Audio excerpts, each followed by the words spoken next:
सुनील मांजर, मैं park wheels user review series के एक और एपिसोड के साथ आपकी खिदमत में हाजिर हूँ। मेरे साथ उमर साहब हैं, हमारे कुलीग हैं, मेरे बचपन के क्लास फेलो भी हैं और मैं काफ़ी देर से इनके पीछे पड़ा हुआ था और कि इनकी गाड़ी का रिव्यू करना है। टोयोटा कैमरी है 2008 मॉडल की। याद रहे पाकिस्तान में आने वाली कैमरी की जो सेकंड जनरेशन है ये, इससे पहले पाकिस्तान में जो कैमरी आती थी वो तकरीबन 2004-05 वाली कैमरी थी जो कि 0 मीटर टोयोटा की डीलरशिप से मिलती थी। 2007 के एंड में जो है इसको पाकिस्तान में लॉन्च किया गया। उस टाइम पे इस गाड़ी की जो लॉन्च प्राइस है तकरीबन 27.5 लाख रुपए थी। 2400 सीसी गाड़ी होती है, फ्रंट व्हील ड्राइव होती है। उमर साहब से पूछते हैं, उमर साहब ये आपने गाड़ी कब खरीदी थी? सर ये मेरे पास कोई तकरीबन 10 साल से है। 10 साल मीन्स 2010। हाँ जी। और आपने उस टाइम पे कितने की ली थी गाड़ी? ये तकरीबन जी ये एक्चुअली ली थी, ये ब्रांड न्यू ही। ठीक है। और थोड़ी देर ये कंपनी में ज़ेर इस्तेमाल रही मेरे पास। ठीक है। और उसके बाद फिर ये मेरे पास। तो यानी शुरू से आपके पास हाँ, ही? तकरीबन शुरू से मेरे पास ही है। ठीक है। और ये भी जो है कितनी चल रही है अभी गाड़ी? 1,66,000। तो इस गाड़ी की तो जनरली फ्यूल एवरेज कितनी है सिटी में और लॉन्ग पे? अच्छा, सिटी के अंदर इसकी विदाउट एसी जो है वो 5-6 करती है और अगर आप लॉन्ग के ऊपर ले जाते हैं तो तकरीबन 8-10 के करीब कर लेती है। ठीक है। और विद एसी? विद एसी आप कर लें कि लॉन्ग के ऊपर 8 करती है। और इसके ऊपर ये होती है कि एज पर आपका पैडल है कि जितना आप जितनी ज़ोर से दबाएंगे उतनी जो है वो फ्यूल एवरेज ये गिराती जाती है। अच्छा, मेरे ख्याल से क्योंकि मेरे एक्सपीरियंस में था, मैंने थोड़े टाइम के लिए रखी, ज़्यादा नहीं रखी, इसके साथ ही गाड़ी रखी थी, बट मुझे याद पड़ता है दैट वाज बैक इन 2011-12 7 या 8 की एवरेज देती थी मुझे शहर के अंदर। शहर के अंदर ये तकरीबन कर जाती है, लेकिन मेरा जो एक्सपीरियंस है वो यही है कि तकरीबन 6.5-7 के करीब करती है। ठीक है। अच्छा, गाड़ी 2400 सीसी है तो आपको गाड़ी की जो पावर है वो ऑप्टिमल लगती है, अंडर पावर लगती है, कैसी परफॉर्मेंस है गाड़ी की? बहुत अच्छी परफॉर्मेंस है जी, इसकी पिक बहुत अच्छी है और एज़ कम्पेयर टू अगर आप इसको देख लें बॉडी वाइज इसकी पिक जो है वो बहुत ज़बरदस्त है। ठीक है। हाँ जी। कंफर्ट और हैंडलिंग कैसी है गाड़ी की? बहुत ज़बरदस्त कंफर्टेबल गाड़ी है जी, और हैंडलिंग भी इसकी बहुत अच्छी है, पिक बहुत अच्छी है, रोड ग्रिप बहुत अच्छी है। अच्छा, अगर सस्पेंशन वाइज बात करें कि पाकिस्तान के खड्डों के लिए और ख़ास तौर पे स्पीड ब्रेकर्स पे, तो उस पर इसका कैसा रिस्पॉन्स है? उसके ऊपर ये है कि थोड़ी सी बाज़ दफ़ा कुछ ऐसे स्पीड ब्रेकर होती हैं जिसके ऊपर ये नीचे से थोड़ी सी लग जाती है। ठीक है। लेकिन मैंने फिर इसके अंदर एक हल किया था, मैंने इसके अंदर पीछे स्पेसर रखवा लिए थे जिसकी वजह से मेरी रोड क्लियरेंस जो है वो बड़ी ज़बरदस्त रहती है।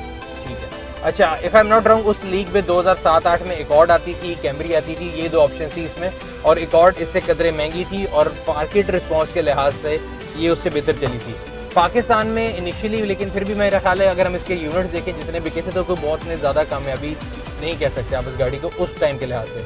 बट अब जिस प्राइस ब्रैकेट में गाड़ी आ चुकी हुई है तो मुझे लगता है कि बड़ी वैल्यू टू मनी है। आपके ख्याल से इसकी इस टाइम यूज़ गाड़ी की 2007 में आना शुरू थी, क्या प्राइस होनी चाहिए इस टाइम? जो इसकी 2007 से 10 के जो डिफरेंट मॉडल्स हैं वो एज पर दी कंडीशन इसकी जो है 20 से 25 के दरमियान जो है कहीं देखते हैं।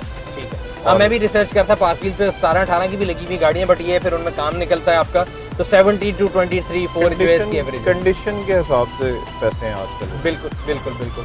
अच्छा उमर साहब, गाड़ी क्योंकि जनरली पाकिस्तान में भी इतनी ज़्यादा नहीं है और इम्पोर्टेड गाड़ी थी, तो इसके पार्ट्स के बारे में अगर हम बात पूछें तो आपको पार्ट्स की अवेलेबिलिटी के बारे में कोई प्रॉब्लम होती है? रिसेंटली मुझे याद है कि आपने इसका माया एयर फ्लो सेंसर इंपोर्ट किया था दुबई से, सो इसीलिए मेरे जहन में आया कि पार्ट्स पाकिस्तान में मिलते हैं, इंजन और बॉडी पार्ट दोनों, और अगर नहीं मिलते तो कितने महंगे मिलते हैं, कितनी प्रॉब्लम होती है? अच्छा, बॉडी पार्ट्स तो इसके इजीली अवेलेबल हैं आप न्यू के यूज्ड? ठीक है। और न्यू भी वैसे मिलते हैं लेकिन वो बहुत ज़्यादा महंगे हैं। ठीक है। क्योंकि अभी रिसेंटली मैंने पता करने की कोशिश की थी टेल लाइट्स की। जी जी। तो वो ब्रांड न्यू अवेलेबल तो थी लेकिन वो चाइनीज़ वेरिएंट थे उनके। वो हाँ, चाइनीज़ वेरिएंट मैंने भी जब ली थी गाड़ी में उसमें डाली थी, 20-15 हज़ार रुपए के अंदर आ जी हाँ, जेन्युइन तो लाख रुपए की। बॉडी पार्ट्स तो तकरीबन सारे अवेलेबल हैं, लेकिन कुछ ऐसे इंजन पार्ट्स हैं जो कि इजीली अवेलेबल नहीं हैं, लेकिन वो भी आप दुबई से बड़े इजीली आजकल मंगवा सकते हैं। लेकिन यूज्ड के अंदर भी इंजन पार्ट्स जो हैं बेशुमार अवेलेबल है। कराची, लाहौर और पिंडी की मार्केट में बहुत इसका पार्ट पड़ा है। तो मतलब आप कह रहे हैं कि ऐसा इतना प्रॉब्लम नहीं है, मिल जाते हैं, बट प्राइस थोड़ी ज़्यादा? जी बिल्कुल ऐसे। ठीक है। अच्छा, इस गाड़ी के अंदर कोई चीज़ आपको कमी महसूस? जिस तरह मैं अभी ऑडी यूनिट देख रहा हूँ, ये ऑडी यूनिट इसमें जेन्युइन नहीं आता था, इसमें फ्रंट 6 सीटी चेंजर आता था। आपको कोई और चीज़ कमी महसूस होती है? जिस आपको ये होता होगा, ऑब्वियसली आपने लगाया, और कोई कमी महसूस होती हो गाड़ी में?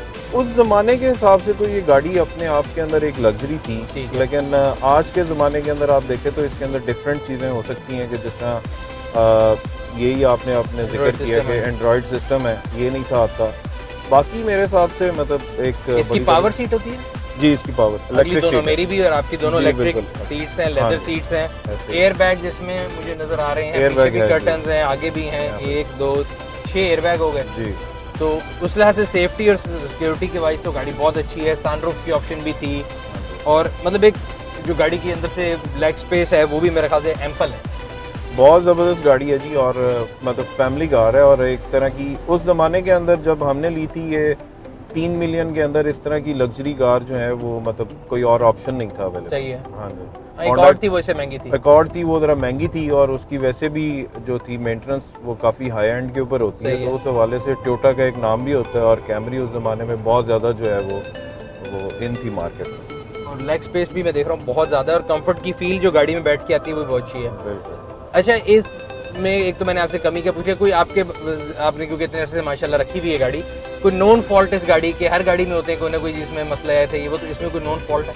इसके अंदर फॉल्ट एक तो सबसे पहले इसका ये एक फॉल्ट है डैशबोर्ड के डैशबोर्ड अंदर। इसका खराब था, ये हाँ, पराडो मार्क एक्स इन सब में था। ये आफ्टर मतलब आप समझ लें कि जैसे कुछ 6-7 साल के बाद ना ये थोड़ा थोड़ा ये खराब होना शुरू हो गया। ठीक है, वो इससे धूप की वजह से मेरा ख्याल है ज्यादा इसका जो मटेरियल था ना हाँ जी। वो वेरिएंट एयर होता है, जिसमें मैं पहले भी बता चुका हूँ। हमारे मार्केट्स की जो हमने रिव्यू किया था फरहान भाई के साथ, उन्होंने भी चेंज कराया था।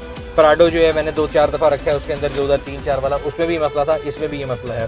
दूसरा इसका एक होता है जो इसके बॉनेट के शॉक्स होते हैं वो बड़ी जल्दी खराब हो जाते हैं। बिल्कुल ठीक है, हाँ जी, agreed। वो भी बाज़ दफ़ा 2 दफ़ा मैं इसके वो जो है वो चेंज करवा देता हूँ। ठीक है।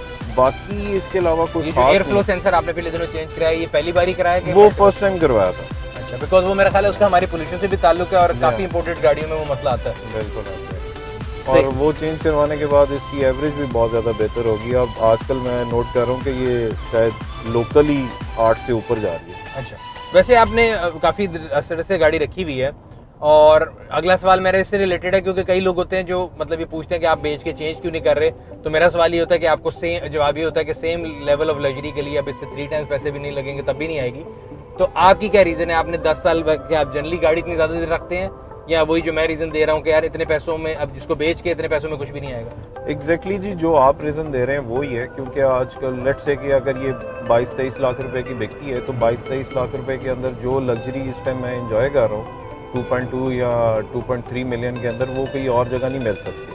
हाँ, वो तो आपको मतलब बिल्कुल हैचबैक गाड़ियाँ मिलेंगी अगर 0 जी, मीटर आपने बिल्कुल लेनी है, ऐसे ही और अगर इस लग्जरी लेवल की गाड़ी लेनी है तो वो तो आपको 10 मिलियन प्लस पे जाके मिलेगी। जी एग्जैक्टली ऐसे ही। तो अच्छा, एक और मसला होता है जब ये गाड़ियाँ पुरानी हो जाती हैं, जैसे कि अभी हो चुकी है जिस वैल्यू में हम बात करें, तो इसके जो पार्ट्स की प्राइसेस हैं वो एज परसेंटेज ऑफ प्राइस बहुत महंगी लगती हैं। आपको भी ऐसे महसूस होता है कि पार्ट्स भी विद टाइम सस्ते हो गए? नहीं, ये इसके अंदर आपकी बात बिल्कुल ठीक है। ये पार्ट्स जैसे जैसे गाड़ियाँ पुरानी होती जाती हैं उनके पार्ट्स भी जो होते हैं ना वो महंगे हो जाते हैं, क्योंकि एक तो उनकी अवेलेबिलिटी नहीं होती और दूसरी उसकी सप्लाई भी जो है ना, एक तो सप्लाई कम हो रही होती है और प्राइसेस लोकली अवेलेबल नहीं होती है और फिर ऑब्वियसली इसकी प्राइस ज़्यादा हो जाती है। अच्छा, गर्मी बड़ी मेरे एकदम जेहन में है, इसका एसी की परफॉर्मेंस कैसी है? जो लग्जरी AC क्लाइमेट बहुत कंट्रोल है, ज़बरदस्त है जी। दोनों अपनी मर्जी का टेम्परेचर सेट कर बहुत सकते हैं, मैं और आप। और मेरे हाँ। ख्याल है पीछे भी एसी वेंट मौजूद है। बिल्कुल ऐसे ही। पीछे पिलर में भी है फरहान साहब? नहीं, नहीं, यहाँ पे सेंटर में पिलर है। में नहीं है। और गाड़ी में एम्पल स्पेसेस हैं जहाँ पे आप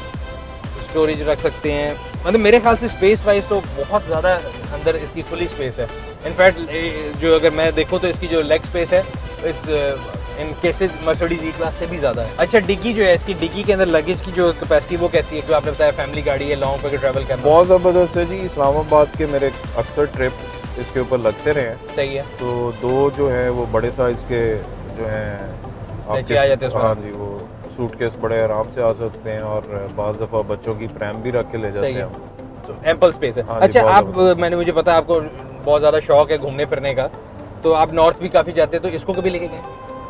इसको मैं बहुत दूर तो नहीं लेके गया, लेकिन मरी तक 2-3 दफ़ा इसके ऊपर गया हूँ। तो चढ़ाई पे आराम से चढ़ जाते बहुत ज़बरदस्त, बहुत ज़बरदस्त। हैं? तो power is not an issue? और पावर का कोई इशू नहीं है। लॉन्ग के ऊपर सबसे अच्छा जो है इसका वो क्रूज कंट्रोल होता है इसका। अच्छा, वो हाँ, ये बात- सॉरी आपने अच्छी बात बता दी। हाँ तो जी। क्रूज कंट्रोल इसमें मौजूद है? जी हाँ। सही। स्टीयरिंग के ऊपर क्रूज है, उसके अलावा आपके सारे स्टीयरिंग कंट्रोल भी हैं, सारा इसका जो है बिल्कुल। हेड यूनिट है वो कंट्रोल होता है, प्लस आपका जो मीटर के अंदर है ऑनबोर्ड कंप्यूटर भी है मेरा ख्याल है, बिल्कुल जो आपको ट्रिप एवरेज जो तमाम मतलब उस जमाने की अगर मैं कहूँ लग्जरी गाड़ी कोई भी अगर बिल्कुल। यूरोपियन गाड़ी थी, मर्सिडीज है और या BMW, उनकी तरह इसके अंदर तमाम ऑप्शन मौजूद थे। बिल्कुल ऐसे।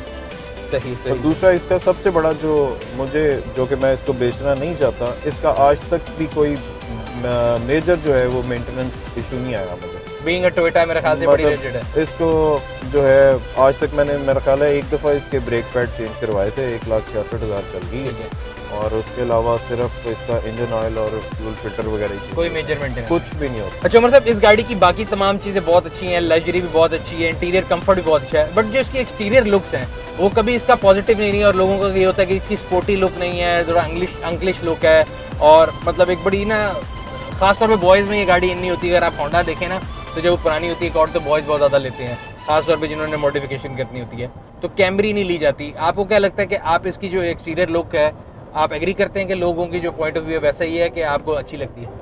आजकल के ज़माने के, अगर आजकल की गाड़ियों के साथ कंपेयर किए तो वो तो ऑब्वियसली ये ज़रा इसकी लुक थोड़ी पुरानी है, ठीक है। लेकिन उस ज़माने के अंदर ये एक बड़ी खूबसूरत लुक आती थी। और मैं अगर 2010-12 के अगर करोला के साथ इसको कंपेयर करूँ तो उस ज़माने में लोग अक्सर मेरे से पूछते थे ये कोई करोला है? इसका साइज बहुत बड़ा था, बड़ा ह्यूज था। साइज बहुत बड़ा था, और मेरे से मतलब कई लोगों ने ये यहाँ तक भी पूछा कि यार ये बड़े साइज की करोला है, ये क्या है? हमारे यहाँ मुल्क में मेरा ख्याल है, सॉरी आपकी बात कर रहा हूँ, हमारे मुल्क में जो है ना बहुत ज्यादा इन्फ्लुएंस होते हैं गल्फ सिटी से, और यूएई और दुबई में ये गाड़ी अनफॉर्चुनेटली टैक्सी के तौर पर यूज होती थी। तो मेरे जो लगता है कि पाकिस्तान में लोगों ने एज जो होता है ना, एक नेगेटिविटी ज़हन में आती है कि ये मैं स्टेटस सिंबल के तौर पर गाड़ी रखूंगा और लोग कहेंगे तो टैक्सी चलती है। तो ये मुझे लगता है इस गाड़ी की जो एक शेप थी या इस गाड़ी की एक्सेप्टेबिलिटी जो कम होने की वजह है वो ये भी थी। हाँ, ये भी हो सकती है, क्योंकि दुबई के अंदर अक्सर आप अब तो ये वाली शेप से भी अगली जो शेप है वो भी कैमरी उनकी फेवरेट है, हाँ, पिछली से लेके वो जो है वो टैक्सी के ऊपर चला रहे मुझे हैं। यहाँ तक याद पड़ता, मैंने आज तक जिंदगी में जितनी कैमरीज की शेप देखी है सारी दुबई टैक्सी में। जी बिल्कुल ऐसे है। अच्छा, एक और चीज़ मेरे जहन में आई कि ये गाड़ी जो है 2400 सीसी है, अगेन जब इस प्राइस रेंज में आ जाती है तो बड़ी रीजनेबल प्राइस है, बट इसका इंजन 2400 सीसी है, तो इसके जो टोकन है सालाना वो कितने? अच्छा, टोकन इसके बहुत ज़्यादा थे, क्योंकि वो, ये आपने बड़ा एक पिंचिंग सा सवाल किया आज से।